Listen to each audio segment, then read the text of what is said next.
ಸೌಜನ್ಯಪರ ಹೋರಾಟಗಾರ ಮಹೇಶ್ ಶೆಟ್ಟಿ ತಿಮರೋಡಿ ಅವರನ್ನ ಮತ್ತೆ ಗಡೀಪಾರು ಮಾಡಲು ಬಗ್ಗೆ ಒಂದಿಷ್ಟು ನೋಟಿಸ್ ಅನ್ನ ನೀಡಿದ್ದಾಗಿ ತಿಳಿದು ಬಂದಿದೆ.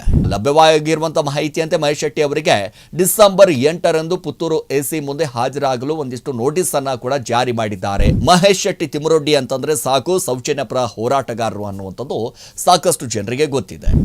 ಹಿಂದುತ್ವ ಅನ್ನುವಂಥ ಲೆಕ್ಕಾಚಾರದಲ್ಲಿ ಸಿಕ್ಕಾಪಟ್ಟೆ ಹೆಸರನ್ನ ಮಾಡಿದವರು, ಸೊ ಹಿಂದುತ್ವದಲ್ಲಿ ಓಡಾಡಿದವರು. ಈ ಚಿಹ್ನೆಯಲ್ಲೂ ಕೂಡ ಒಂದಿಷ್ಟು ಆರೋಪಗಳು ಬರುತ್ತೆ. ಒಂದಿಷ್ಟು ಡಿ ಗ್ಯಾಂಗ್ ಅನ್ನುವಂಥ ಲೆಕ್ಕಾಚಾರದಲ್ಲಿ, ಬುರ್ಡೆ ಗ್ಯಾಂಗ್ ಅನ್ನುವಂಥ ಲೆಕ್ಕಾಚಾರದಲ್ಲಿ ಇವೆಲ್ಲವೂ ಕೂಡ ಹೆಸರು ಬರುವಂಥದ್ದು ಮಹೇಶ್ ಶೆಟ್ಟಿ ತಿಮರೋಟಿ ಅವರದು.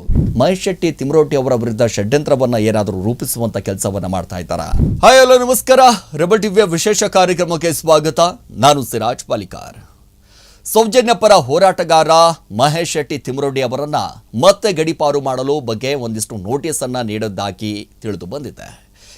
ಈ ಹಿಂದೆಯೂ ಕೂಡ ಮಹೇಶ್ ಶೆಟ್ಟಿ ತಿಮರೋಡಿ ಅವರನ್ನ ಮಾನ್ವಿ ತಾಲೂಕಿಗೆ ಗಡೀಪಾರು ಮಾಡಿ ಪುತ್ತೂರು ಸಹಾಯಕ ಕಮಿಷನರ್ ಅವರು ಆದೇಶವನ್ನ ಮಾಡಿದ್ರು. ಈ ಆದೇಶವನ್ನ ಪ್ರಶ್ನಿಸಿ ಮಹೇಶ್ ಶೆಟ್ಟಿ ತಿಮರೋಡಿ ಅವರು ಹೈಕೋರ್ಟ್ ಅನ್ನ ಮೆಟ್ಲು ಏರಿದ್ರು. ಒಂದ್ ಕಡೆ ಅರ್ಜಿಯೂ ಕೂಡ ಸಲ್ಲಿಸಿದ್ರು. ಈ ವಿಚಾರಣೆ ನಡೆದ ಬಳಿಕ ನ್ಯಾಯಾಲಯವು ಕೂಡ ಗಡೀಪಾರು ಆದೇಶವನ್ನ ರದ್ದುಪಡಿಸಿ ಆದೇಶವನ್ನ ಕೂಡ ನೀಡಿತು. ಹಾಗೂ ಅವರನ್ನ ಗಡೀಪಾರು ಮಾಡಬೇಕಾದ್ರೆ ಮತ್ತೆ ವಿಚಾರಣೆ ನಡೆಸಿ ಕ್ರಮವನ್ನ ಕೈಗೊಳ್ಳುವಂತೆ ಸೂಚನೆ ಕೂಡ ಕೊಟ್ಟಿತ್ತು. ಇದೀಗ ಮತ್ತೆ ಮಹೇಶ್ ಶೆಟ್ಟಿ ತಿಮರೋಡಿ ಅವರನ್ನ ಗಡೀಪಾರು ಮಾಡುವ ಬಗ್ಗೆ ಪುತ್ತೂರು ಸಹಾಯಕ ಕಮಿಷನರ್ ಅವರು ಮತ್ತೆ ನೋಟಿಸ್ ಅನ್ನ ನೀಡಿದ್ದಾರೆ ಅನ್ನುವಂಥ ಮಾಹಿತಿ ತಿಳಿದು ಬರ್ತಾ ಇದೆ. ಸೊ ಈಗ ಲಭ್ಯವಾಗಿರುವಂತಹ ಮಾಹಿತಿಯಂತೆ ಮಹೇಶ್ ಶೆಟ್ಟಿ ಅವರಿಗೆ ಡಿಸೆಂಬರ್ 8ರಂದು ಪುತ್ತೂರು ಎಸಿ ಮುಂದೆ ಹಾಜರಾಗಲು ಒಂದಿಷ್ಟು ನೋಟಿಸ್ ಅನ್ನ ಕೂಡ ಜಾರಿ ಮಾಡಿದ್ದಾರೆ ಅನ್ನುವಂಥದ್ದು. ಈಗ ನೀಡಿರುವಂತಹ ನೋಟಿಸ್ನಲ್ಲಿ ಹೊಸದಾಗಿ ದಾಖಲಾಗಿರುವಂತಹ ಪ್ರಕರಣಗಳನ್ನು ಸೇರಿಸಿ ನೋಟಿಸ್ ಅನ್ನ ನೀಡುವುದಾಗಿ ಒಂದಿಷ್ಟು ಮಾಹಿತಿ ಕೂಡ ಲಭ್ಯವಾಗಿದೆ. ಮಹೇಶ್ ಶೆಟ್ಟಿ ತಿಮರೋಟಿ ಸಿಕ್ಕಾಪಟ್ಟೆ ಬಂದ ರೀತಿಯಾಗಿ ಧರ್ಮಸ್ಥಳ ಪ್ರಕರಣಕ್ಕೆ ಸಂಬಂಧಪಟ್ಟ ಹಾಗೆ ಆಗಿರಬಹುದು. ಆ ಭಾಗದಲ್ಲಿ ಮಹೇಶ್ ಶೆಟ್ಟಿ ತಿಮರೋಡಿ ಅಂತಂದ್ರೆ ಸಾಕು ಸೌಜನ್ಯಪರ ಹೋರಾಟಗಾರರು ಅನ್ನುವಂಥದ್ದು ಸಾಕಷ್ಟು ಜನರಿಗೆ ಗೊತ್ತಿದೆ. ಸೊ ಈಗ ಧರ್ಮಸ್ಥಳದಲ್ಲಿ 100 ಶವಗಳನ್ನು ಹೂತಿಟ್ಟಿದ್ದೀನಿ ಅನ್ನುವಂಥ ಒಂದು ಆರೋಪ ಕೇಳಿಬಂದಂಥ ಸಂದರ್ಭದಲ್ಲಿ ಇದೇ ಚಿನ್ನಯ್ಯ ಒಂದು ಕಡೆ ಮಹೇಶ್ ಶೆಟ್ಟಿ ತಿಮರೋಟಿ ಅವ್ರನ್ನ ಭೇಟಿ ಆಗ್ತಿದ್ದ ಹಾಗೆ ಎಲ್ಲವೂ ಕೂಡ ಪ್ರಕರಣಗಳ ಬಗ್ಗೆ ಹೇಳ್ತಾರಂತೆ. ನೋಡಿ, ಹಿಂಗಾಗಿದೆ ಹಂಗಾಗಿದೆ ಅನ್ನುವಂಥ ಮಾತು. ಸೊ ಸೌಜನ್ಯ ಹೋರಾಟದಲ್ಲಿ ಸಿಕ್ಕಾಪಟ್ಟೆ ಹೆಸರನ್ನ ಮಾಡಿದಂಥ ಮಹೇಶ್ ಶೆಟ್ಟಿ ತಿಮರೋಟಿ ಅವರು ಈ ಹಿಂದೆಯೂ ಕೂಡ ಹಿಂದುತ್ವ ಅನ್ನುವಂಥ ಲೆಕ್ಕಾಚಾರದಲ್ಲಿ ಸಿಕ್ಕಾಪಟ್ಟೆ ಹೆಸರನ್ನ ಮಾಡಿದವರು, ಸೊ ಹಿಂದುತ್ವದಲ್ಲಿ ಓಡಾಡಿದವರು, ತನ್ನದೇ ಆದಂಥ ಕಾರ್ಯಕರ್ತರ ಬಳಗವನ್ನು ಹೊಂದಿಕೊಂಡು ಇಡೀ ಸಂಚಲನವನ್ನು ಮೂಡಿಸಿದ್ದು ಅಂತಂದರೆ ಇದೇ ಮಹೇಶ್ ಶೆಟ್ಟಿ ತಿಮರೋಟಿ ಅವರು.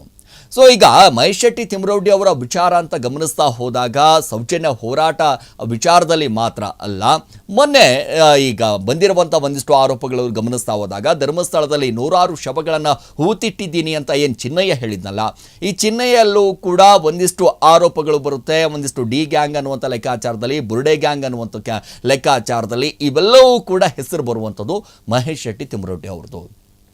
ನೋಡಿ, ಮಹೇಶ್ ಶೆಟ್ಟಿ ಅವರ ತಿಮರೋಡಿ ಅವರ ಜೊತೆ ಈ ಹಿಂದೆ ಒಂದಿಷ್ಟು ಚಿನ್ನಯ್ಯ ಕಾಣಿಸ್ಕೊಂಡಿರುವಂಥ ವಿಡಿಯೋಗಳು ಎಪಿಸೋಡ್ ಮೇಲೆ ಎಪಿಸೋಡು ಒಂದೊಂದು ಭಾಗದ ಮೇಲೆ ಭಾಗಗಳು ಬಿಡುವಂಥ ಕೆಲಸವನ್ನು ಮಾಡ್ತಾರೆ. ಸೊ ಎಲ್ಲೆಲ್ಲಿ ಶವಗಳನ್ನು ಹೂತಿಟ್ಟಿದ್ದೀನಿ, ಯಾರ್ಯಾರು ನನಗೆ ಶವಗಳನ್ನು ತಂದು ಕೊಡ್ತಾ ಇದ್ರು, ಯಾರ್ಯಾರು ನನ್ನನ್ನು ಭೇಟಿ ಆಗಿದ್ರು, ಎಷ್ಟು ಜನ ನನಗೆ ಆಮಿಷನ್ನು ಒಡ್ಡಿದ್ರು ಅನ್ನೋದನ್ನು ಕಂಪ್ಲೀಟ್ ಆಗಿ ಚಿನ್ನಯ್ಯ ತಿಮರೋಡಿ ಅವರ ಮುಂದೆ ಹೇಳಿರುವಂಥ ಕೆಲಸ. ಸೊ ಅವರ ಧರ್ಮಪತ್ನಿ ಜೊತೆ ತಿಮರೋಡಿ ಅವರ ಮುಂದೆ ಇದೇ ಚಿನ್ನಯ್ಯ ಹೇಳಿರುವಂಥದ್ದು.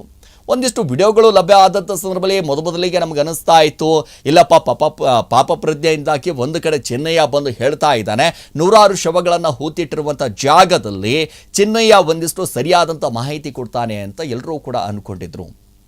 ಅದಾಗ್ತಿದ್ದ ಹಾಗೆ ಇದೀಗ ಒಂದೊಂದಾಗಿ ಗಮನಿಸ್ತಾ ಹೋದರೆ ಇದೇ ಚಿನ್ನಯ್ಯ ಇದೀಗ ಕಾರಾಗೃಹದಲ್ಲಿ ಒಂದು ಕಡೆ ಕಂಬಿ ಎಣಿಸುವಂಥ ಪರಿಸ್ಥಿತಿ ಇದೆ. ಬೇಲ್ ಸಿಕ್ಕರೂ ಕೂಡ ಹೊರಗಡೆ ಬರಲಾಗದಂಥ ಪರಿಸ್ಥಿತಿ.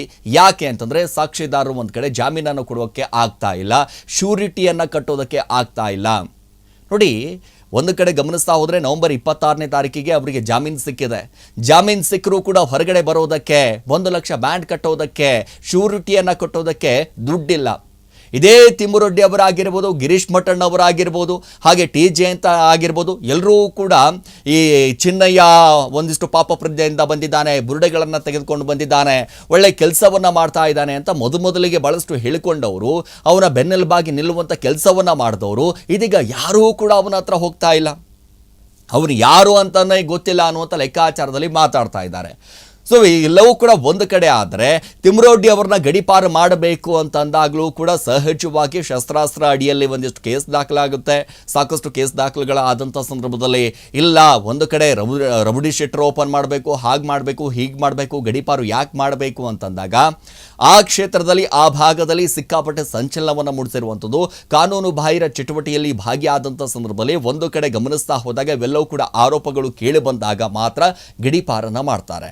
ಸೊ ಈ ಗಡೀಪಾರು ಮಾಡಬೇಕಾದಂತಹ ಸಂದರ್ಭದಲ್ಲೂ ಕೂಡ ಅಲ್ಲಿ ಯಾಕೆ ಗಡೀಪಾರು ಮಾಡ್ತಾ ಇದ್ದಾರೆ ಇವರನ್ನ, ಯಾಕೆ ಒಂದಿಷ್ಟು ಅಂತಂದ್ರೆ ಸಿಕ್ಕಾಪಟ್ಟೆ ಅವರ ಮೇಲೆ ಕೇಸ್ಗಳು ದಾಖಲಾಗಿದೆ. ಆ ಕೇಸ್ಗಳಿಗೆ ಸಂಬಂಧಪಟ್ಟ ಹಾಗೆ ಒಂದು ಕಡೆ ಮಾಹಿತಿಯನ್ನು ಸಿಗಬೇಕಾಗಿರುವಂಥದ್ದು. ಸೊ ಅದಕ್ಕೋಸ್ಕರ ಅವರನ್ನು ಗಡೀಪಾರು ಮಾಡಲಾಗ್ತಾ ಇದೆ, ಹಾಗೆ ಮಾಡ್ತಾ ಇದ್ದೀವಿ, ಹೀಗೆ ಮಾಡ್ತಾ ಇದ್ದೀವಿ ಅನ್ನುವಂಥದ್ದು.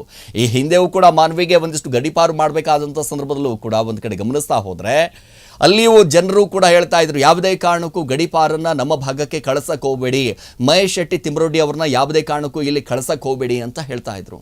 ಅದಾದ ನಂತರ ಯಾಕೆ ನನಗೆ ಗಡೀಪಾರು ಮಾಡ್ತೀರಾ ಅಂತ ಇದೇ ಮಹೇಶ್ ಶೆಟ್ಟಿ ತಿಮ್ರೋಡಿ ಅವರು ಹೈಕೋರ್ಟ್ ಮೆಟ್ಲೇರ್ತಾರೆ.